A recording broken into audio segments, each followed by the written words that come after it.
우리 주님에 대한 증거는 세례를 받을 때 하늘 음성이 울려 퍼지는 그 순간부터 시작된 것이 아닙니다.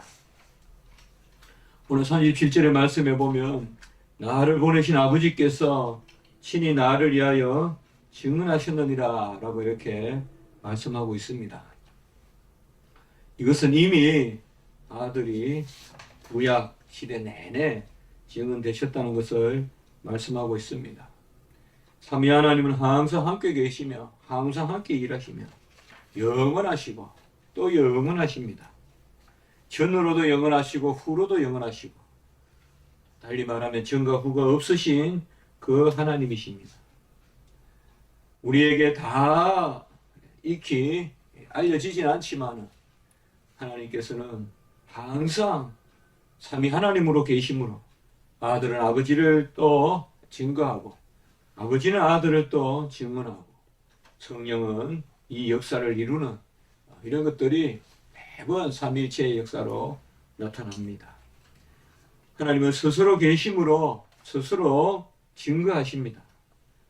그 스스로 증거하시는 분께서 특별히 우리 인생에 계시하시기를 말씀으로 이렇게 계시하십니다. 우리는 말씀이라는 이 하나님이 주신 언어 외에는 다른 것으로 하나님을 분별할 수가 없습니다. 하나님이 특별히 우리에게 맞추어서 말씀을 주셨기 때문에 또 이 말씀을 각국의 언어로 또 기록해 하시고 또 그것을 각국의 언어로 번역해서 우리가 읽을 수 있도록 하나님께서 그런 언어의 선물도 우리 각자에게 허락하셨습니다. 구약 백성들에게 분명히 오늘 말씀에 보면 아버지께서 아들을 위하여 증언하셨다라고 이렇게 말씀합니다. 우리가 마치 삼위일체 교리가 신약에서부터 시작됐고 혹은 사도 바울의 신학에서부터 점차적으로 나타나고 그것이 4세기에 또 이렇게 지나면서 니케아나 이런 회의를 통하여서 삼위일체 교리가 수립되었다 이렇게 생각하기 쉽지만은 사실상 구약 성경도 전체적으로 삼위일체 교리를 증거하고 있습니다. 구약의 역사가 구약에 나타나는 그 여호와 하나님이 곧 삼위일체 하나님이십니다. 아직 이 땅에 아들이 몸으로 오셔서 친히 육성으로 나는 아버지의 보내신 자요 아버지와 함께 만세전에 영광을 누렸고 아버지와 나는 하나이다 라는 이런 말씀으로 친히 삼위일체를 아직 계시하진 않았지만은 그러나 구약 성경도 다 삼위일체를 증거하고 있습니다. 간혹 구약 시대 때 삼위일체가 마치 신학적 교리 가운데 어떤 개혁 신학자들의 교리 가운데만 나타난다 이렇게 생각하기 쉬운데 아닙니다. 성경 한 줄만 읽어봐도 삼위일체 하나님의 역사입니다. 삼위일체 하나님께서 역사하시는 하나님은 계속 그 증거를 보여주셨습니다. 증언을 하셨고 그래서 오늘 그 밑에 말씀에 보면 38절에 보면 하나님이 친히 말씀으로 증언하셨는데 그 말씀을 너희들이 믿지 않았다. 그래서 38절에 보면 믿지 않았기 때문에 그 말씀이 너희 안에 거하지 아니하였고 그리고 그 안에 너희 말씀이 거하지 아니하여서 아무도 음성을 듣지 못하고 37절로 돌아가서 그 형상을 보지 못했다. 우리가 이렇게 네 가지로 한번 정리해 볼 수가 있어요. 하나님은 분명히 말씀으로 증언하셨다. 제가 아까도 말씀드렸지만은 아버지는 아들을 분명히 증언하시고 아들이 구름기둥 불기둥을 이끄시고 아들이 떨기나무에서 나타나시고 아들이 강야의 지도자시고 아들이 기묘로 나타나시고 아들이 여호와 샬롬으로 나타나시고 수시로 아들은 이 땅에 오셔서 그들에게 증거하셨습니다. 그러나 그들이 그것을 믿지 않았다. 여기에 믿지 않았다는 것은 구약 시대의 어떤 그런 전반적인 그런 믿음 없음을 말할 수도 있고 또 대다수가 믿지 않았다 이렇게 말할 수도 있지만 좀 더 근접해서 본다면 바로 오늘 후반부에 말씀을 열심히 연구해도 옛날 성경에는 상고해도 그들이 영생의 그런 영생을 얻기 위하여 말씀을 상고하면서도 예수께는 오지 않았다 이렇게 말씀하는 걸 봤을 때는 크게는 좀 더 넓게는 구약 시대 때 빛이 오셨으나 빛을 영접하지 않았던 그것에 대한 말씀일 수도 있고 가까이 본다면 지금 이 시대에 특별히 지금 5장이 바로 38년 된 병자를 고치면서 이런 말씀들이 전개되는 거지 않습니까? 말씀을 열심히 상고하고 열심히 읽는데 사실상 영접하지 않고 주님을 믿지 않는다. 그래서 친히 증언하셨어도 믿지 않았기 때문에 그 말씀이 너희 속에 거하지 아니하였다. 그러니까 주님의 말씀이 이 땅에 오셨는데 그 말씀을 우리 안에 받아들이는 것은 믿음이 있어야 한다. 38절에 보면 그가 보내신 이를 믿지 않았다. 그러니까 믿으면 말씀이 우리 안에 거한다. 요한복음 15장 7절에 말씀이 거한다 이 말이죠. 그러니까 믿음이 없으면 말씀은 사실상 나와 무관한 거예요. 아무 의미가 없는 거예요.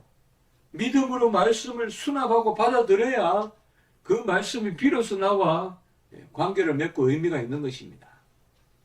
그래서 이 땅에 말씀이 왔으나 그 말씀을 믿지 않기 때문에 그 말씀이 너희 속에 거하지 않아서 37절에 아무 음성도 듣지 못하고 형상도 보지 못했다. 이렇게 지금 말씀하고 있습니다. 그 정확한 계시에 어떤 순서라고나 할까요? 아버지는 증언하시고 그것을 믿으면 내 안에 들어오고 그러면 내 안에서 음성이 들리고 형상이 보이고 이 음성과 형상은 우리가 그저 가시적으로 또 지나치게 신비적으로 이해할 바는 아니지만 뚜렷하게 우리에게 보여주시는 것으로 이렇게 말씀을 하는 것입니다. 당시 시대에 폐역함이 많았습니다. 요새도 가보니까 모여서 예루살렘이라는 말씀을 열심히 읽고 있죠. 그러나 그들이 읽는 말씀이 뭡니까? 구약이잖아요. 유대교. 그러면 막 고유한 방법이 있어요. 저도 어느 교회에 가면 그게 이제 엘리사가 있었던 교회다라고 해서 가보니까 뭐 아무도 없고 황량해요. 그래서 이제 다 지쳐 있고 한데 어느 학생이 그 사진을 전문적으로 찍는다 하면서 제가 좀 지쳐 있으면서 벽에 기대 있는 모습이 보기 좋다 그러면 그때 사진을 찍어주더라고요. 그리고 이제 오려고 하는데 그 전에 그곳을 들렀던 학생이 있대요. 그 저번은 교수님 이제 제가 자꾸 뭐 한 곳이라도 더 가보려고 하니까 교수님 혹시나 저 밑에 한번 내려가 보자는 거예요. 자기가 분명히 거기 옛날에 왔는데 그 밑에 가보니까 사람들이 모여서 막 말씀 읽고 하는 것들 기억이 난다 해서 그냥 가보자 하면서 가보니까 정말로 뭐 위층에는 그냥 버려놓은 천국 같아요 느낌이. 그런데 가보니까 뒤로 가니까 이렇게 계단이 있는데 그 밑에 가니까요 높지도 않아요. 천장이 높지도 않아요. 이렇게 낮은 천장 같은데 쫙 넓게 이렇게 쫙 이렇게 정방이 그러니까 직사각으로 퍼져 있는데 거기에서 전부 이렇게 뼈 라운드 같이 꼭 우리 같이 이렇게 돼 있어요. 이렇게 돼 있는 게 아니라 이런 식으로 돼 있어 가지고 성경 말씀이 딱 빛이 돼 있어요. 빛이 돼 있는데 그 말씀을 이제 부자지간에 와서 읽고 지금 모자 쓰고 있잖아요. 유대인들 쓰는 모자 쓰고 읽는데 이렇게 읽는 게 아니고요. 막 고개를 이렇게 막 흔들면서 읽어요. 막 이렇게 하면서 신용을 내면서 그렇게 읽어요.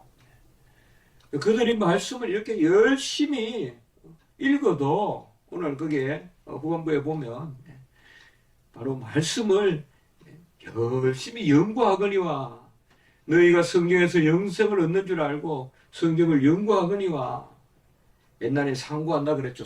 상세히 고찰한다 혹은 나눈다. 그래도 믿지 않기 때문에 아까 말씀같이 주님을 받아들이지 않죠. 그렇게 오늘날 유대교도가 여전히 성경을 암송하고 성경을 읽어도 주님을 받아들이지 않는다. 그러니 그 안에서 주의 역사가 없고 또 전혀 성자를 믿는 그런 믿음이 없는 것입니다. 오직 우리는 이 증거를 받아야 합니다.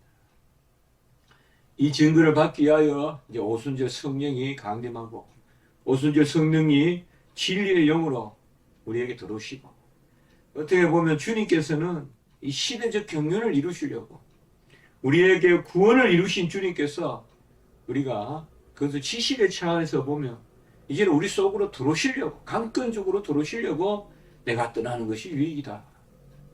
그래서 이 땅에 오셔서 사실은 구원도 이루셨지만은 생명도 주셨지만은 그 생명이 바로 뭐예요? 오늘 말씀을 통해서 영생이 믿음으로 말씀을 아들을 영접하지 않으면 영생이 없잖아요. 그러니까 믿음으로 그 지식을 얻어야 되잖아요. 그래서 내가 그것을 본 듯하고 만질 듯하고 듣는 듯 해야 그때 내가 영생이 이루잖아요. 그러니까 이 일을 너희들이 하지 못했다. 이 일을 너희들이 하지 않았다. 그래서 주님께서는 사실은 이 땅에 오셔서 이제 요한복음 14장 우리가 15장 16장 가보면 그 주님께서 떠나감이 유익이다. 그래서 우리에게 성령을 내려주시고 그 성령이 진리의 영이고 그 성령을 우리가 받아들임으로 말미암아 바로 진리의 말씀을 받아들인다라고 이렇게 우리가 믿는 것이죠. 그리고 그런 은혜를 우리가 지금 누리는 것이죠. 그러므로 바로 항상 그렇게 요한복음에 보면 이렇게 꾸짖습니다. 꾸짖는데 대체로 구약 시대의 패역함과 지금 이 모습들 사실은 가까이는 바리새인과 서기관들의 모습이지만 좀 더 그것을 길게 보면 사실 말라기 이후로 선지자도 없고 계시도 없고 진리도 없는 그런 시대잖아요. 그야말로 400년 동안 정말 하나님의 계시가 멈춰 있었잖아요. 그래서 그저 혁명적인 전쟁이나 하고 무슨 왕가의 그런 다툼이나 일으키고 참 어떻게 보면 이스라엘 역사상 사사시대 때는 그래도 그렇게 패역해도 주님이 나타나셨잖아요. 하나님이 역사하셨고 그러나 우리 주님 오시기 전에는 아예 예언도 그치고 다 선지의 말씀도 그치고 이런 시대 때 이제 우리 주님의 증거가 이렇게 나타난다. 가까이는 그전에는 우리가 뭐 믿음의 일꾼들 선지자들이 있었다 하더라도 사실상 이스라엘의 이 말라기 선지 이후로 우리 주님 오실 때까지는 정말 참 암흑기였다. 그때 이제 마치 한나의 기도로 사무엘이 등장하듯이 그때 사가랴의 기도로 그 가문의 세례 요한이 이제 선지자로 나타나고 그가 우리 주님을 영접하는 것입니다. 그러므로 우리는 항상 오늘 말씀과 같이 말씀이 현존하는데 그 말씀을 우리가 믿어야 된다. 우리는 주로 없는 강맥을 만들어서 펴내려고 하는데 그 강맥이 우리 안에 열려져 있는데도 그것을 우리가 믿지 않기 때문에 우리 안에 받아들이지 못합니다. 없는 것이 아니라 열려 있습니다. 어려움을 당하고 힘든 일을 당하면 그때마다 없다고 생각이 됩니다. 그러나 지나고 보면 있었던 것이고 항상 우리의 삶을 단추해 보면 지나고 보면 내가 믿음이 적었고 분명히 하나님의 손길은 여호와의 그런 지혜는 하나님의 은총의 그런 소명은 우리 주변에 있었는데 마치 그때는 아무것도 없었느냐 그렇게 우리가 생각이 쉽다. 주님께서는 이 땅에 오시고 아버지는 아들을 증거하시고 그 증거를 우리에게 말씀으로 주셨다. 참 저는 아들을 이렇게 말씀으로 하나님께서 이름하셨다는 것 로고스, 다바르 이렇게 말씀하셨다는 것 자체가 그게 우리 은혜 아니냐 이 말이에요. 우리가 뭐로 가장 미묘한 걸 표현합니까? 말 아닙니까? 말이잖아요. 아무리 봐도 손짓 발짓 아무리 해도 안 통하는데 말은 통하잖아요. 하나님은 우리에게 뭐예요? 말씀으로 오셨잖아요. 어떤 행위로 오셨으면 얼마나 교통이 막히겠어요. 행위로 오셨으면 얼마나 교통이 막히겠어요. 자, 행위로 오셨으면 우리도 또 행위로 표현해야 되고, 행위를 드러내려면 행위로 표현해야 하는데 말씀으로 오셨기 때문에 말씀으로. 그래서 믿음은 그 말씀을 들음으로. 그걸 가만히 생각해 보면 참 잘못 믿는 사람들은 뭐 아들한테 말씀이란 단어를 쓸 수 있느냐. 뭐 이러면서 말씀이란 단어를 또 쓰지 말자는 사람들도 있고. 이런 이들도 있어요. 말씀이란 거, 로고스란 단어를 쓰지 말자. 또 다바르는 말을 쓰지 말자. 우리가 그렇게 그게 무슨 큰 심오한 신앙 같아도 그게 아닙니다. 하나님은 지극히 낮추어서 저 사렙다 가부 같은 사람들에게도 은혜를 베푸시는데 그 차원에서 우리가 하나님의 큰 경륜과 섭리를 바라봐야 되지. 무슨 조금 배운다고 해서 무슨 그런 변적법적 논리를 가지고 하나님의 말씀을 판단할 수 없다. 하나님은 친히 증언하셨는데 그것은 바로 우리 안에 말씀으로, 그 말씀이 성경에 기록되어 있는, 오늘 38절과 39절에 보면 말씀이 성경으로, 그러니까 너희들이 잘하는도다. 맞다. 이 성경이 나에 관하여 증언하는 것이다. 이 성경이 곧 내게 관하여 증언하는 것이다. 그러나 어찌 너희들은 성경을 읽으면서 나를 영접하지 않느냐. 이게 바로 이스라엘 백성에 대한 우리 주님의 그런 한탄인 것입니다. 지칭인 것입니다. 모든 것이 하나님에 대한 그런 그 계시인데, 일반 우리 은총적 계시가 있고 특별 은총적 계시가 있고, 또 하나님의 모든 계시는 또 아들을 증거하는데 너희들은 어찌 정작 그런 계시의 가운데 살면서도, 눈부신 극장 가운데 살면서도 정작 주님은 인정하지 않느냐. 그렇게 성경을 상고하면서도 연구하면서도 그 성경에 아들을 증언하는 것인데, 39절 너무 중요한 말씀이잖아요. 이 성경이 곧 내게 대하여 증언하는 것이다. 모세오경이, 역사서가, 시가서가, 선지서가 다 내게 대하여 증언하는 것인데 너희들은 정작 나에게 오지를 아니하는도다. 여기에도 보면 우리가 히브리서와 같은 성경을 읽다가 참 보면 하나님이 신학에 있어서 이렇게 일치시킨 게 아니잖아요. 영감된 말씀의 일치를 통하여 신학이 나오잖아요. 여기도 보면 히브리서 11장 6절과 같은 그런 구조가 꼭 나오잖아요. 여기에 믿음이란 단어가 40절에 가보면 내게 오기를 원하지 아니하는도다. 그러니까 너희들이 믿지 않았다는다. 38절에 믿지 아니함이라는 단어와 40절에 내게 오기를 원하지 아니한다라는 이 문장이 대꾸되어 있잖아요. 그러니까 믿지 않는 것은 뭐예요? 오기를 원하지 않는다. 하나님 앞에, 주님 앞에 오기를 원치 않는다. 영접하는 자, 그 이름을 믿는 자, 그리고 하나님께 나아오는 자는 그가 계신 것과 상급 주시는 분을 믿어야 할지니. 히브리서에.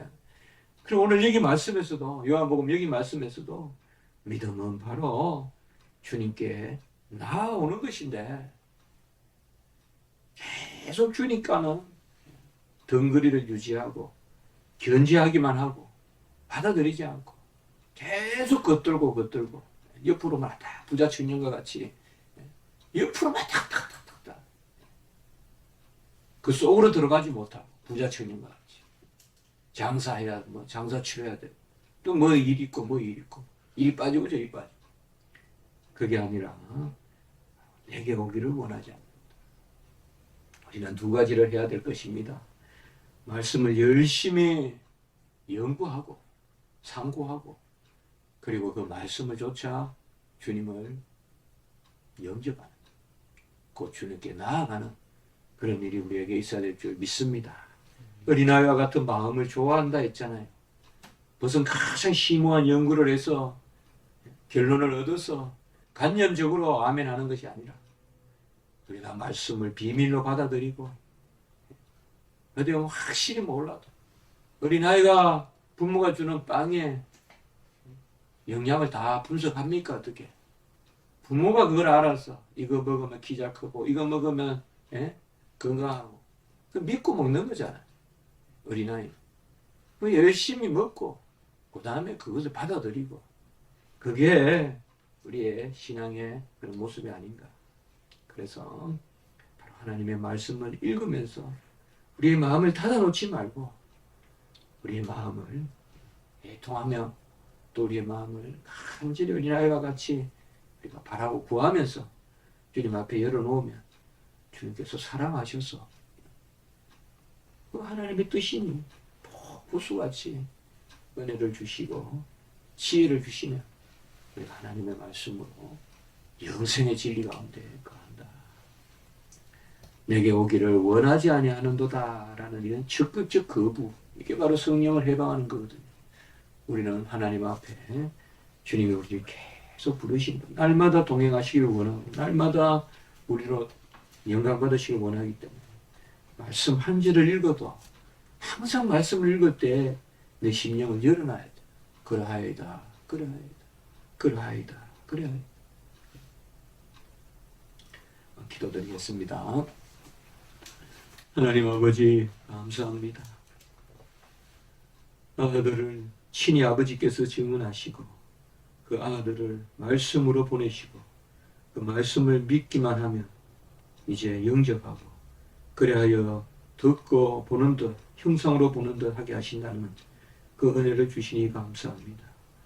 우리는 하나님의 말씀을 열심히 연구하고 그 가운데서 그 말씀을 또 우리의 이성적으로 우리의 지식으로만 우리가 받을 것이 아니라 정말 마음속에 믿음으로 우리가 말씀을 열심히 읽으면서 아들에게 나아가는 그런 은혜가 있게 도와주시옵소서. 오늘 한날 예배 가운데 역사하시고 우리가 이런 은혜가 있게 도와주시옵소서. 성경 말씀 들을 때 심령을 열어놓고 아멘으로 듣게 하시고 우리 주일학교와 모든 오늘 또한 하나님의 우리를 향한 일하심이 온전히 주께 영광이 되는 그런 한날이 되게 해 주시옵소서.